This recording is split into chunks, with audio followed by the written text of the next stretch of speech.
Hello students. Students, चलिए समझते हैं आज की क्लास 7th की साइंस सब्जेक्ट की वर्कशीट नंबर 23। ये वर्कशीट चैप्टर सेकंड प्राणियों में पोषण से रिलेटेड है। और स्टूडेंट्स, यदि आप हमारे इस चैनल पर नए हैं तो प्लीज़ चैनल को सब्सक्राइब कर लें और बेल आइकन को प्रेस कर दें। स्टूडेंट्स, आप जानते हैं हमने अपनी पिछली वीडियो में समझा था कि प्राणियों में भोजन का पाचन कैसे होता है। हमने समझा था कि जो भोजन है वह मुख गुहा से फूड पाइप के द्वारा आमाशय में पहुंचता है और आमाशय में उस वहाँ पर भोजन का पाचन शुरू हो जाता है। स्टूडेंट्स, देखिए, एक बड़ी ही इंटरेस्टिंग कहानी है जिससे पता लगा कि भोजन का पाचन आमाशय में कैसे होता है। एक बार एक दुर्घटना हुई और इस दुर्घटना में 1822 में 1822 में एलेक्सिस सेंट मार्टिन नाम के एक व्यक्ति को गोली लगी। गोली लगने के कारण उसके आमाशय में छिद्र हो गया और उसे एक अमरीकी जो सैनिक चिकित्सक थे, विलियम ब्यूमॉन्ट, उनके पास ले जाया गया। चिकित्सक ने उनकी जान तो बचा ली, लेकिन उनके छिद्र को अच्छी तरह से बंद नहीं कर सके और उनकी उस छिद्र को पट्टी से ढक दिया गया। ब्यूमॉन्ट को छिद्र में से आमाशय के अंदर झांकने का एक अवसर मिला और उन्होंने इसके अंदर कुछ इंटरेस्टिंग घटना होती देखी, कुछ अलग काम होता देखा। देखिए वो क्या था।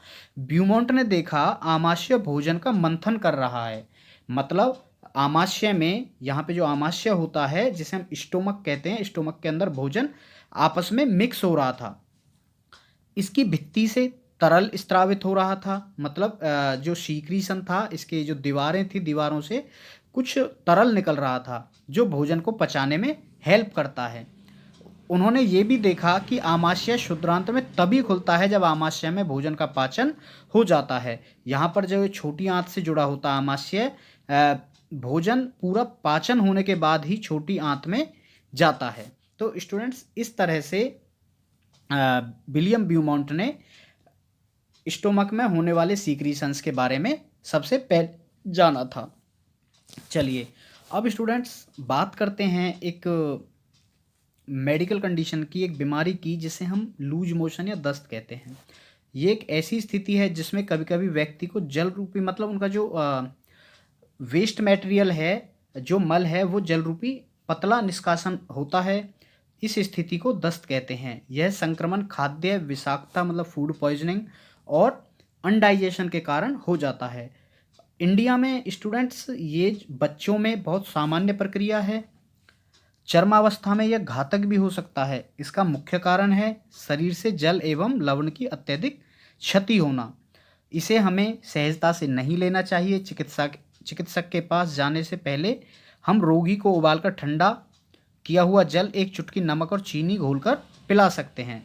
इस घोल को हम जीवन रक्षक घोल या ORS भी कहते हैं। स्टूडेंट्स, जो जल रूपी मल के निष्कासन से किसी भी व्यक्ति के शरीर में से पानी की कमी हो जाती है और इस तरह से पानी की कमी होना हम निर्जलीकरण कहते हैं। रोगी को नियमित रूप से जीवन रक्षक घोल देकर दस्त के दौरान शरीर के निर्जलीकरण को रोका जा सकता है।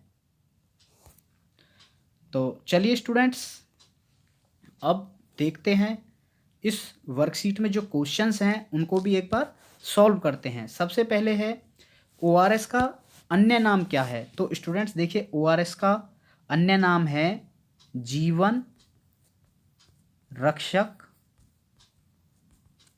घोल और इसकी फुल फॉर्म होती है ORS की ओरल रिहाइड्रेशन सॉल्यूशन। ठीक है। नेक्स्ट है, उस स्थिति का नाम लिखें जिसमें कभी कभी व्यक्ति को जल रूपी पतले मल के बार बार निष्कासन की आवश्यकता होती है। तो स्टूडेंट्स, इस स्थिति को दस्त होना या लूज मोशन कहते हैं। दस्त संक्रमण कैसे होता है। स्टूडेंट्स, कई बार बड़ी आंतों में इन्फेक्शन होने के कारण वहाँ पर जल का अवशोषण नहीं हो पाता है, जिसके कारण ये जल रूपी पतले मल के बार बार निष्कासन होने की आवश्यकता होती है। इसी को हम दस्त संक्रमण कहते हैं। नेक्स्ट है, आमाशय की कार्य प्रणाली की खोज करने वाले व्यक्ति का नाम लिखिए। तो स्टूडेंट्स, इस प्रणाली का जो खोज की थी वो एक अमेरिकी सैन्य डॉक्टर थे जिनका नाम था विलियम ब्यूमॉन्ट। विलियम ब्यूमॉन्ट उनका नाम था। नेक्स्ट है, घर पर जीवन रक्षक घोल कैसे बनाया जा सकता है? तो स्टूडेंट्स ये बहुत आसान है। 1 गिलास पानी में 1 चम्मच नमक और 1 चम्मच चीनी घोल करके इसे बनाया जा सकता है। तो स्टूडेंट्स ये थी आज की वर्कशीट, जिसमें हमने आमाशय के बारे में समझा, वह कैसे काम करता है इसके बारे में जाना। स्टूडेंट्स ये वीडियो आपको अच्छा लगा है तो वीडियो को लाइक कर दें, फ्रेंड्स के साथ शेयर करें और हमारे इस यूट्यूब चैनल प्राइम साइंस को सब्सक्राइब कर दें। Thank you.